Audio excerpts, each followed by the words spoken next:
letzte. Das ist ja auch unterschiedlich. Ich sehe little was am ich nicht nur mit Romp. Yes, you look at your position. I'm it's now we enough. That's a mystery of most Malay snaps. There's no number. Yeah, that's the thing. So fast, you have this before there in. It's the end.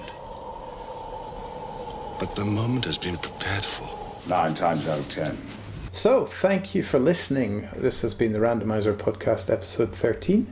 If you have any questions or comments, or if you've noticed something odd about this episode, then we can be reached at randomiserpodcast@gmail.com. And you can reach us on Twitter at RandomiserPod, and in both cases that is Randomiser with an S, not a Z.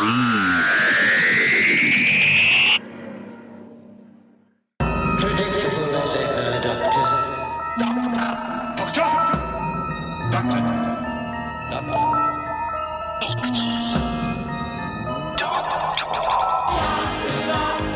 Doctor, you shall die for this!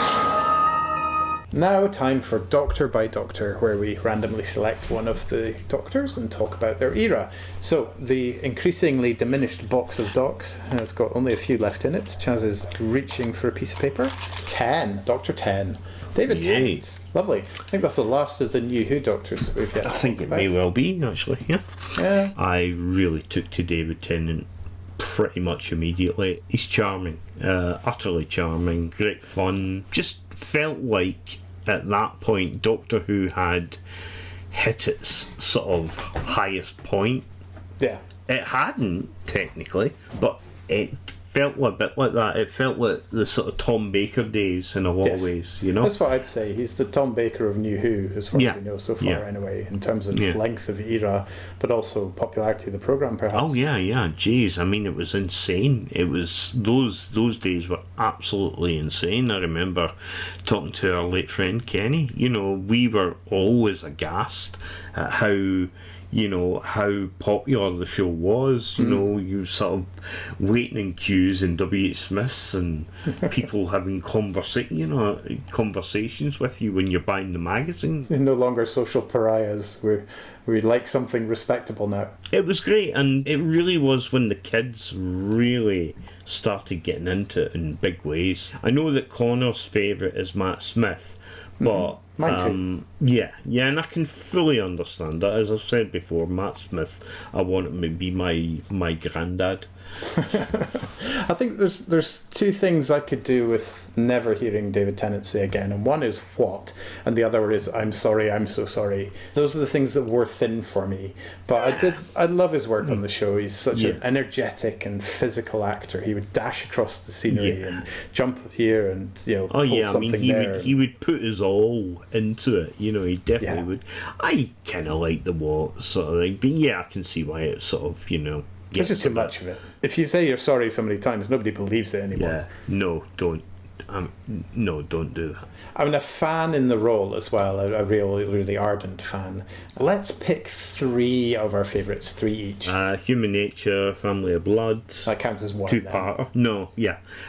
Midnight and Last of the Time Lords, Sound of Drums. I'm right with you on Midnight. I think that is like Russell T Davis's Moffat episode. Yeah, it's such a clever, centrally really simple and scary conceit. It's really interesting and terrifying the way it's written. I've just been rereading The Writer's Tale, which is a great book if you haven't heard of it. It's worth picking up. It's Russell T Davis corresponding with somebody else. Who is the guy he's talking to? Benjamin Cook.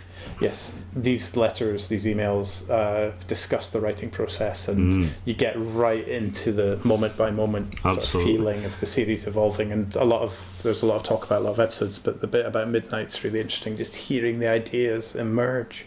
I would say that Midnight is technically my favourite episode because it's certainly the cleverest and it's the best. The structure is wonderful. But the one I tend to revisit the most would be Sound of Drums. I'm okay with the Master. He wasn't my favourite villain, but I still liked him. Every time the Master appeared, he was sort of gentleman villain type thing. And I kind of liked in Survival where he became visceral. And I always thought, wouldn't it be great to have the Master as a psychopath? And I mean, just a complete, he'd gone insane. And also, wouldn't it be great to see him sort of being visceral, you know, sort of tooth and claw-ish? And we kind of got that in both ways for John Sim, because we got it in Sound of Drums, etc. And then we also got it in David Tennant's last one, The End of Time. That 3-part ending, as it were, utopia leading into Sound of Drums and so on. It felt so epic. Yeah. Again, we'd been talking about Martha last time, you know, and that sort of really, you know, sealed the deal, because you had the third part a year later. So you'd all this time that felt as if it had been going on, the Master just being completely insane. Yeah. The only thing with that story that I find a bit of a shame is that they don't really interact as much as I wanted them to. It was more the Master was on top for most of it, which is okay, but you know, I kind of wanted more of a, you know, I suppose a classic Delgado Pertwee standoff. It's like a good chunky face-off. Yeah. I would say Midnight, no question. I'm going to skip over Blink, because it's not really, in terms of picking favourites for Tennant, he's hardly in it. But it does tend to be the case that most of my favourite episodes are Moffat episodes, which is, so it's probably no surprise that I like the Matt Smith era more. But Girl in the Fireplace is amazing, amazing sort of timey-wimey plot, great performances, of course, and beautiful, beautiful setting. I'd also like to talk about Partners in Crime, which reintroduces Donna in this one of the most hilarious sequences when they're having that kind of conversation. That conversation without words across the windows, and then suddenly we're aware that the people in the room, the enemies in the room, have noticed this, and they're just patiently waiting for them to get on with it. That is possibly the best season opener of all the Tennant's seasons. It's absolutely beautifully done. The sort of choreography of them not meeting, it's just perfect. It's actually a really interesting story, but it is so funny. The emerging of those ideas is laid out in the writer's tale as well. The other episode I'd like to talk about is a school reunion where we meet Sarah Jane again, and David Tennant's performance is sort of beautiful on two levels. The Doctor's not only meeting Sarah Jane, it's David Tennant meeting Elizabeth Sladen. I don't know, the show coexists in two places at that moment. At that point, their confidence had really grown. They'd come off the back of season 1, and it had certainly been a lot better received than they had probably anticipated. So they've got the second series, the difficult second series, as it were. I think up until, say, season 3, it was always a case of, well, we might not get renewed, so let's do this. So they bring her back. That was risky. That was risky, because you're really starting to steep the continuity a bit more, you know. But it was wonderful, and look at what it led to. It led to the spin-off, and it led to Elizabeth Sladen being viewed by a brand new generation of children and being totally loved by them once again. Anything more to say about the David Tennant era? Well, just my other one was, of course, Family of Blood. Paul Cornell, who had previously did Father's Day, which is possibly one of the best episodes of the Eccleston era. But this was based on the New Adventure book, which is quite well regarded as an adaptation of that book. It stuck quite well to the book, but it really gave David Tennant something else to do, and it was such a beautiful performance with him and Jessica Hines, and it had some of the most chilling sequences in Doctor Who. The speech that young Tim gives about he's like fire and ice and rage, you know, it's one of those hairs on the back of the neck moments. And then of course when Jeremy Rhymes, the son of mine character, is saying about what happened with the Doctor afterwards, you know, the fact that he ran away to be kind to them, and the fury of the Time Lord. You know, the punishments for the family are absolutely horrific. Again, it's similar to what Donna says at the end of Christmas Invasion. He needs someone to hold him back. That particular Doctor had a truly dark side to him. I mean, even at the end when he's raging against the dying of the light, it's a great performance. Yes. And I don't think anybody can really take away how important David Tennant is to New Who. He had the scale of Tom Baker, but also the complexity and the risk Trouton, you know, in terms of will it be accepted. Wonderful stuff. Thank you. Could it have been affected by tangential deviation coming out of the warp ellipse? What are you talking about, Grease Stain? It is Tangent of the Week time, and we have been watching for our regular tangent, Red Dwarf, and we are loving it so much. We have actually watched seasons 3 and 4 since last time that we podcasted. Big change in the program's kind of feel and format in season 3. It had a funky new montage-y title sequence with a much more rock and roll version of the theme music. And Crichton is back, this time played by Robert Llewellyn, and he's a regular. He's there all the time now. So we'll talk about season 3 first. Now, I'm just going to rattle through the episode titles, and then I want you to just tell me your favourite. We'll talk about that. So they were Backwards, Marooned, Polymorph, Body Swap, Time Slides, and The Last Day. There's 3 that stand out the most, and I would say that's Backwards, Marooned, and Time Slides for me. Most people kind of like Polymorph and stuff, and it's good, you know, there's some great jokes. I think the cleverest one is definitely Backwards. It's a great conceit of doing a whole episode backwards. I mean, can you imagine doing, for example, a podcast backwards? I mean, you know, how insane would that be? Oh, it would be madness. Some great little jokes, you know, Nod Nol and Urski. Bulgarian thing. And the barroom tidy with the jumping backwards through the window and all of those things. It's great fun. It was a great opener for the series and clever use of running film backwards. I think it's Arthur Smith plays the nightclub manager who comes in and he says a speech in sort of backwards speak and infamously said something like, "This is for the one sad git who spent hours reversing this on the video recorder." I'm sort of torn because Marooned, I do love Marooned because it is really one of the last times that we get that original idea of the Odd Couple, Porridge, etc., Red Dwarf. It's probably Lister's shittiest moment as well. It really is. Yeah. But I mean, there's some wonderful lines. I mean, the thing when Rimmer is saying, you know, a sort of past lives regression, I got friendly with a hypnotherapist, Donald. And it's just the way he says it, you know, and then I was Alexander the Great's chief eunuch. I mean, you're sitting weeping at these lines, you know. But then Lister sort of completely betraying his trust in an act of total selfishness. It's so horrible, and you can literally, you know, just see Rimmer's pain as an episode. The structure of it is just brilliant because it is the best writing. And then again, Time Slides, just love the cleverness of the idea, you know, it's just so silly but very clever, and that idea, you know, especially when we obviously change time, and then it all sort of just morphs back into itself. But I think I'm going to have to say Marooned, mainly just because I adore watching the banter between the two of them. Good choice. What would you say? For me, it's a choice between Polymorph and Body Swap. I mean, Backwards is so good and so clever. I like Marooned, but the quieter episodes, I'm always a sucker for the kind of singy gimmick like the Body Swap one and the Backwards one. I'm going to probably go with Polymorph. The performances, when they've lost their emotions, I think it's sort of milked a bit much, but the first time I saw that, it was tears running down my face. It is actually brilliant. The best line of the whole episode, perhaps the whole series, I'm just going to say no more than Alphabetty Spaghetti. It's wonderful. Brilliant monster as well. It's some really lovely, clever, grotesque monsters. It really upped its game this season, I think, didn't it? Yeah, it certainly did. The series really ups its game. You can see that the money's been spent. The plots are certainly expanding more. Season 4 will rattle through in a similar way. Camille, DNA, Justice, White Hole, Dimension Jump, and Meltdown. Again, a lot of great, strong episodes to choose from, but you want to pick a fave?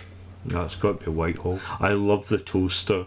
I just love the sheer stupidity of the whole thing. I love the fact that Lister decides to sort of, you know, play pool with planets by getting slightly pished. It's sort of the basis of, I think it's the second novel mainly. Right. You know, it does what I want Red Dwarf to do. I want the science fiction-y bit, but I want more of the comedy.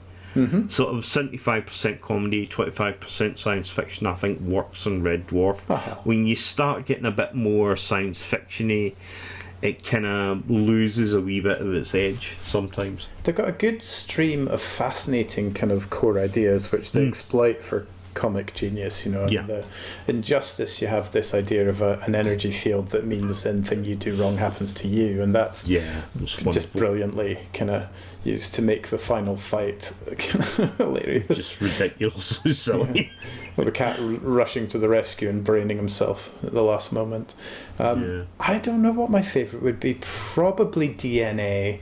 I loved the kind of the stuff about what was it like being a chicken, and Crichton being human as well. It's really good fun. I think Whitehall, though, is probably the best episode that Holly has, because Holly also in season 3 onwards is played by Hattie Hirage, who we saw in season 2 as Hilly, but I think as Crichton comes on there becomes a bit of a conflict for the kind of sciencey role, and so Holly gets kind of progressively less and less to do. I mean, obviously the first 2 seasons Holly had a hell of a lot more to do, especially in something like Queeg. Well, there was no outcry about a female Holly, and what was the fuss about a female Doctor then? I don't know. Yeah, exactly. I'm going to be a bit sort of controversial. I like the female Holly slightly better than the male Holly, but it's not that I've got anything against Norman Lovett. I met him, must have been about 15 years ago or so, and he was a lovely, lovely guy. Are you really surprised he had a body? Very good. What I did find quite sad at the time when I met him, he was on his own at one of those signing convention things, and a few rows back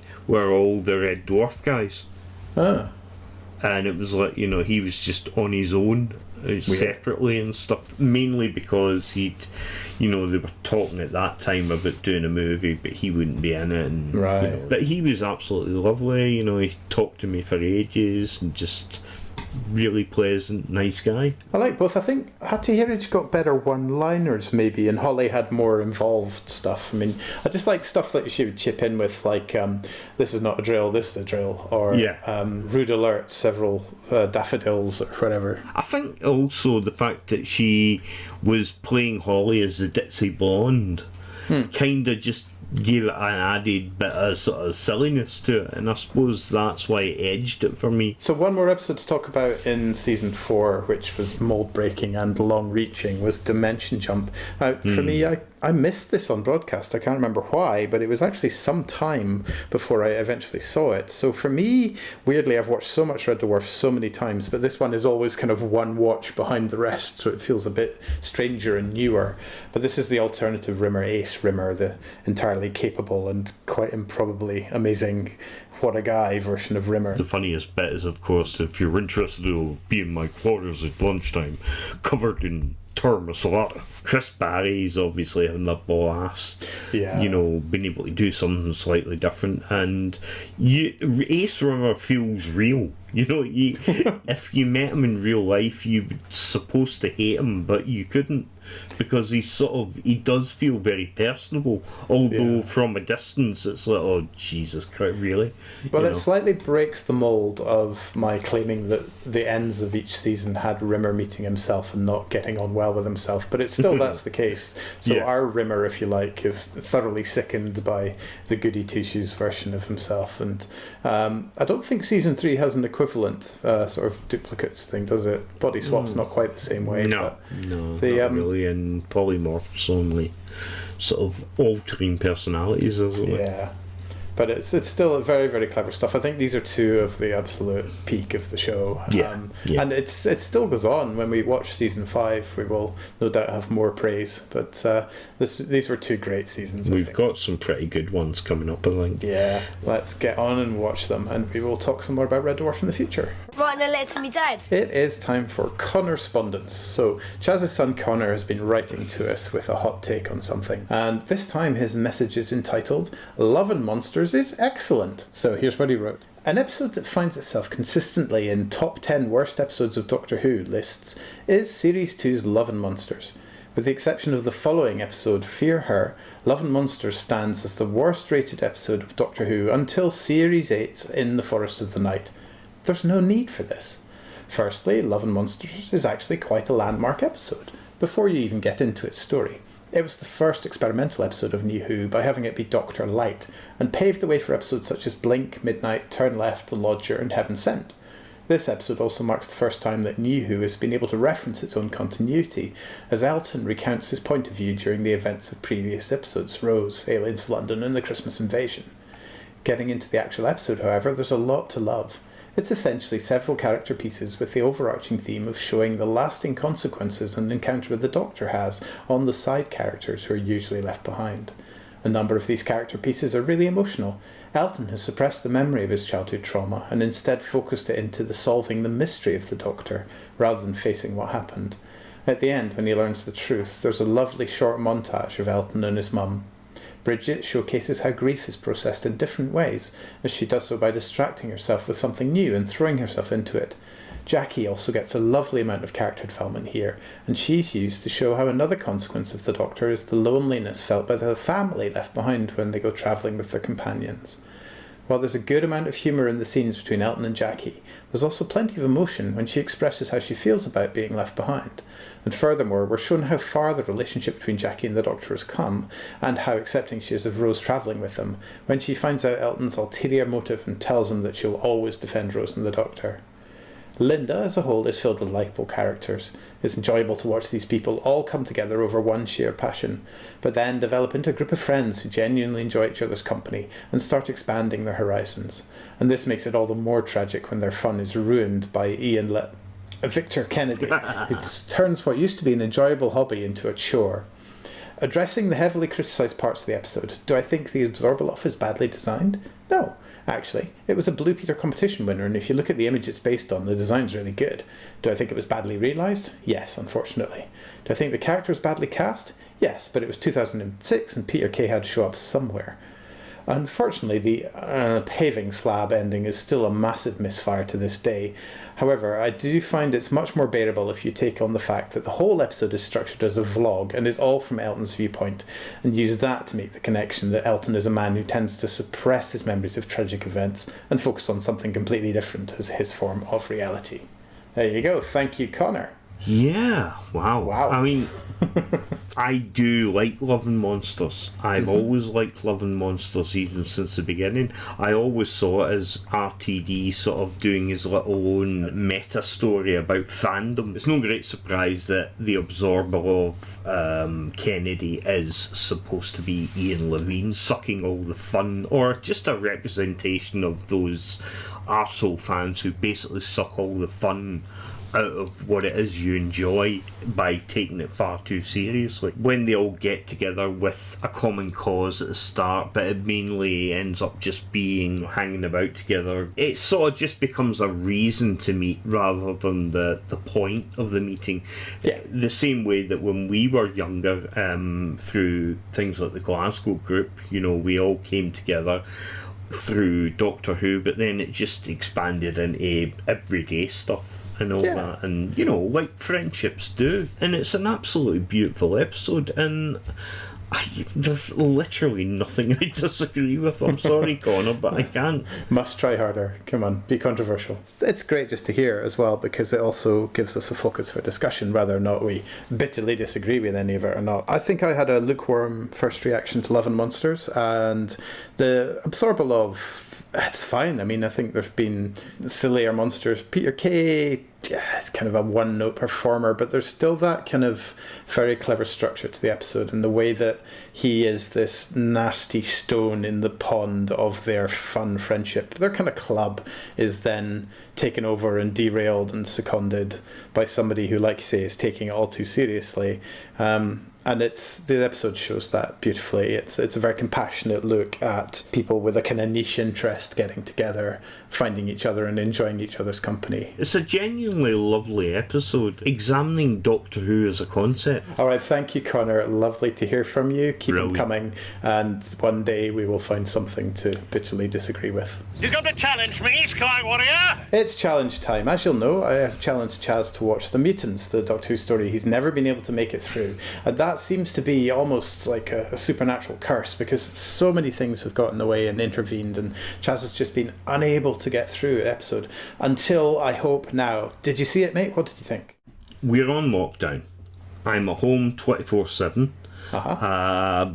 Barely anything to do, so I watched it.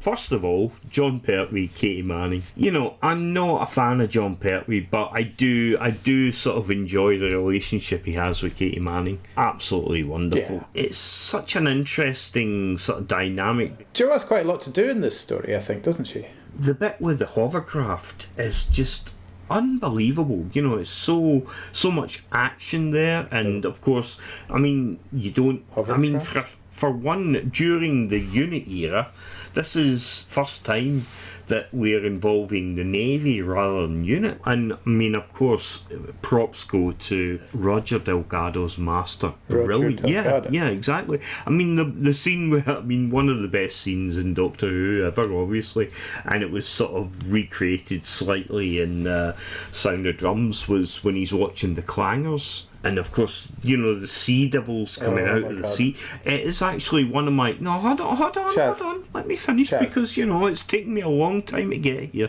So I need to, you know, I want to get it all out. Seeing the sea devils come out of the sea, and I remember that it is my earliest memory of Doctor Who. I think I must have caught it on a sort of repeat or something, but I always thought it was called the Sea Devils, but it makes sense, it's the mutants. Well done for watching it at last. Can you do me a favour, and for next week, could you watch the Sea Devils? Yeah, sure, why not? Great. Thanks, mate. I don't have a sonic screwdriver because I'm not off on a romp. I call it what it is. A great loss of pomp and circumstance. So now we're going to do Romp or Pomp. As you know, the format for Romp or Pomp is that we will say Romp or Pomp, and then the randomizer will select a story, and we then have to justify why that story is Romp or Pomp. So, ready, Chaz?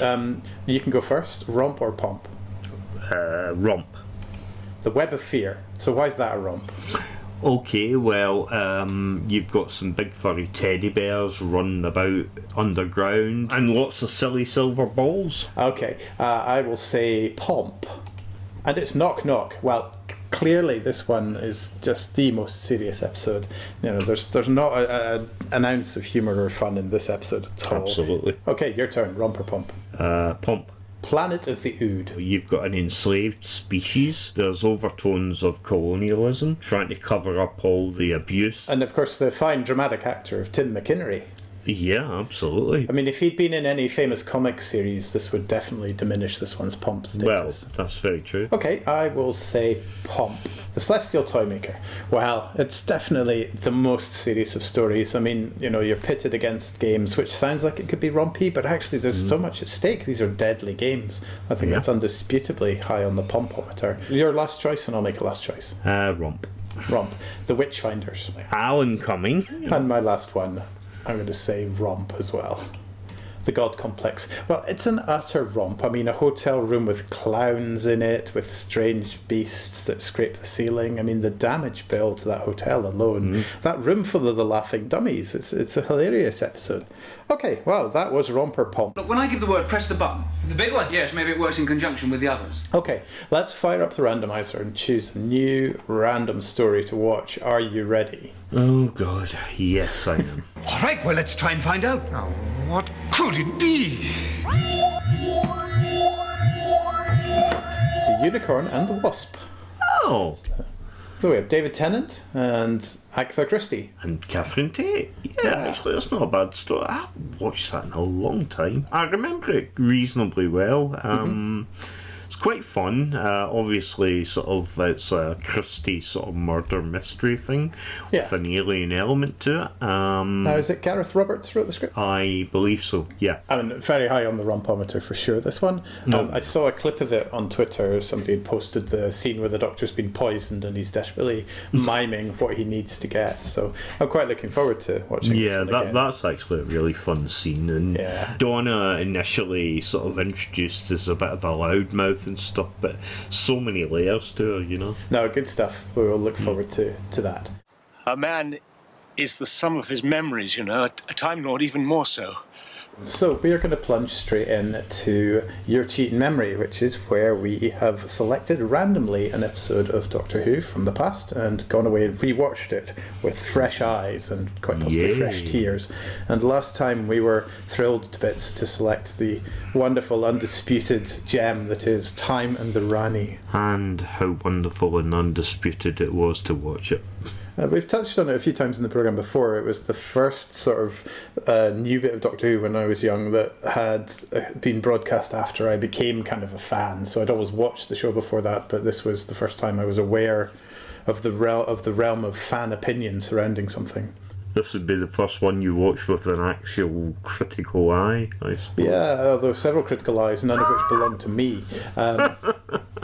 But no, fair to say it's not a popular serial, but it's easy to see why. It was a rough, bumpy start for Sylvester. I'll sort of be honest, it's out of all of the sort of junky, rubbishy Doctor Who ones that you kind of like, this is the one I least like out of all of them. But it doesn't mean to say it doesn't have its moments, shall we say. I totally found lots to enjoy watching it, again with the benefit of many, many years of water under the bridge since then. But I mean, okay, well, let's compare it with the other classic clunker that we watched recently, which was Time Lash. Which one would win from those two? Oh god, Time Lash would definitely win. I mean, Time Lash is just it's sort of deranged genius, Time Lash, in a lot of ways, whereas it's I suppose Time in Irani is sort of mundane, sort of clunkiness. It's sort of more failures than weird. Yeah. Although, as I say, you know, I mean, there's some obviously great bits. I mean, Kate O'Mara's impersonation of Bonnie Langford, it's wonderful. I mean, it's insane, but it's kind of wonderful. Yeah, it is insane. And of course, Bonnie Langford's impersonation of an actress is quite good.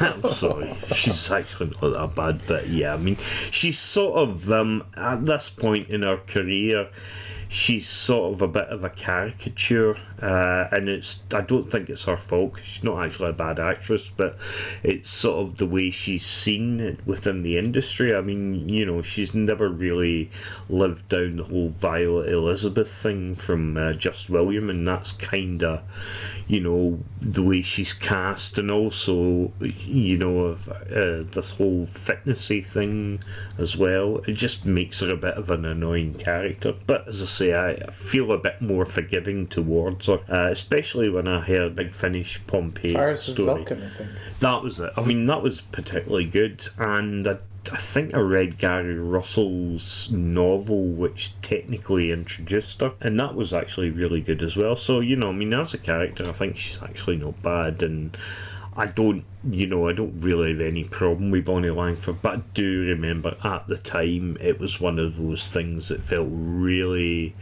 annoying and sort of incredibly important. Oh my god, they've cast Bonnie Langford. You know? I didn't really know Bonnie Langford beforehand, but I wasn't a big fan of Mel, although I've sort of rehabilitated to her over the years. But I think the show starts in high camp mode with Kate O'Mara striding into the TARDIS and saying, "Leave the girl, it's the man I want." So the double entendres begin almost from the get-go, even pre-credits. And of course, sort of very much a compromised regeneration scene because of Colin Baker's absence. But, you know, they made the best that they could of a bad job. And into we go to the new titles and the new theme music by Kev McCulloch. Yeah, I'm not a fan of the new theme. The new titles, looking back, are okay, but they're very game showy. Lots of purple. Which is not necessarily a bad thing, but out of all the title sequences I've ever seen in Doctor Who, they're my least favourite.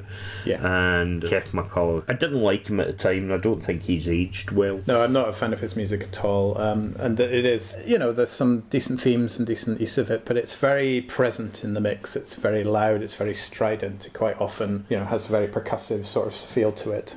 I suppose in some ways for a story like this, that's kind of what you want, you know, something in your face, because the whole story is sort of in your face, so it sort of technically fits well. This was a bit of a revamp of visual effects. We're sort of entering a new era now of video effects. They use Paintbox a lot. There's some early forms of CGI, I suppose. Yeah, well, let's bend our own arms, mate, and find some positives, because I think you could point to the bubble traps are a pretty decent effect. Yeah, no, they are, actually. That sort of thing looks basically a bit primitive now, but I still think, you know, they're very effective. Even now, they look pretty decent, and we're getting attempts at sort of making planets look a bit more alien, you know, colouring the sky. Yeah. That gets used a lot, quite a lot in the McCoy era. We've got stuff like that. Some reasonably nice effects with the asteroid, although there is one that just makes it look like a turd that's farting out of the sky.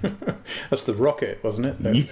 Yeah. It's very, very easy to, you know, always be down on these things. Production-wise, there's a lot to like. I think McCoy, as is very famously observed, falls back on the kind of slapstick roots that he came from. The plot line, on the face of it, is pretty interesting, I think. You've got the Rani desperate for the Doctor's help to solve some problem, so she comes up with this slightly unbelievable, but let's go with it, kind of idea of impersonating Mel and convincing him he's lost his memory. Now, this has got to have been an improvisation because of the regeneration, but what an improvisation. I mean, costume and all. But she manages it, and then we have this kind of gradual realization from the Doctor that Mel is not who she claims to be, and the sort of turnaround and the moment of realization of who Mel actually is a very sweet moment, actually. When the Doctor and Mel do come face to face, it's quite a nice moment. I think it's quite interesting, really, as a regeneration story, because it's probably the gentlest introduction for a Doctor since Castrovalva. There's none of this hitting the ground running. He's kind of got room to breathe a little bit, and there's a lot of sort of plodding in it. It could easily have been a 3-parter, say, or possibly even a 2-parter. I'm holding out for none. Yeah, well, it's definitely stretching the plot a lot. And McCoy, he falls back on what he knows because he's not really been given any real direction to go in as of yet. I mean, that comes later when Cartmel gets to grips with it properly. Was this a Colin Baker script that they had to adapt? Yeah, I think it is. In fact, I think they were all Colin Baker scripts. Right. In general, they just had to cobble something together, which is a bit of a shame, but, I think you sort of see, I'm branching out a little bit, you sort of see what's going to become McCoy's Doctor in parts in things like Paradise Towers and Dragonfire and so on. I think he was certainly a lot happier doing that sort of thing than the slapstick. Looking at this one, the word I would use would be clumsy overall. I think the physical comedy, all the kind of falling over of people, is all quite clunky and awkward looking. It's kind of almost, there's nothing wrong with it in itself, it's just the execution of it's a bit kind of clumsy, again is the word. But I think the sets with the kind of pyramid look and then the mysterious throbbing brain is quite a nice physical effect. I think we observed that one of the voices of that brain was Peter Tuddenham, right? Yeah, it was actually. Probably I'm completely wrong because I'm usually completely wrong whenever I say these things, but I think it was his only appearance in Doctor Who, or his only voiceover in Doctor Who. So what else? We've got Wanda Vantham, who we mentioned recently in Image of the Fendal, plays Faroon, so wife of Baeus. And Baeus is Donald Pickering, I think, and he's a kind of stooge of the Ranis, and I think the trouble is he's playing restrained dignity so much that it becomes just kind of flat. I mean, I wouldn't say anybody stands out particularly, apart from maybe Kate O'Mara. She's obviously camped it up quite a lot. I quite like Urak, the Tetrap. I think he's a decent monster. Well, I was just about to say, the Tetraps are not bad. Urak is sort of okay. I think they're nice little design. I like the visual effect of their field of vision. They've got eyes on the back of their heads and the sides, literally. Yeah. It's pretty good, but I think, again, it's a monster that could have done with being in the shadows more. They're in daylight a lot, and unfortunately you can see how sort of puppety and animatronic they are, and cuddly as well, I'm spending Christmas with a Tetrap. But in general, I was actually entertained by it. It's certainly not my favourite McCoy story, and certainly not my favourite classic Who story, but it still does its job. It's still entertaining. With putting some distance between it, it's certainly a lot more enjoyable than it was the last time I watched it. When was the last time, do you think? I'd say over 10 years ago. Certainly been many years. I was probably watching watching it with Connor when he was younger. Right. And I would imagine Connor enjoyed it when he was little. I have no idea what his opinion of it is now. So it seems like if you leave a sufficient number of years in between, then Time of the Run, it can be safely rewatched. So, in 25 years' time, when we watch Orphan 55, I might actually accept that it was mildly terrible. That's our leading candidate for the wish list for new missing episodes lost to the archive. That would be quite cool. We could get rid of Orphan 55 and say get the last episode of Web of Fear. What is it? Well, it's called Randomiser, and it's fitted to the guidance systems and operates under a very complex scientific principle called potluck. Now, no one knows where we're going. Not even the Black Guardian. Not even us.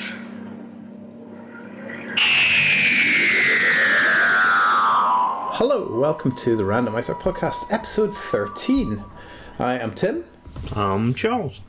So we've been a while. We've been living our lives in lockdown, but watching various Doctor Who's as we go. How are you, Chaz? I'm not bad, and my collection of singing potatoes are doing quite well as well. I'm guessing they're the only thing keeping you sane.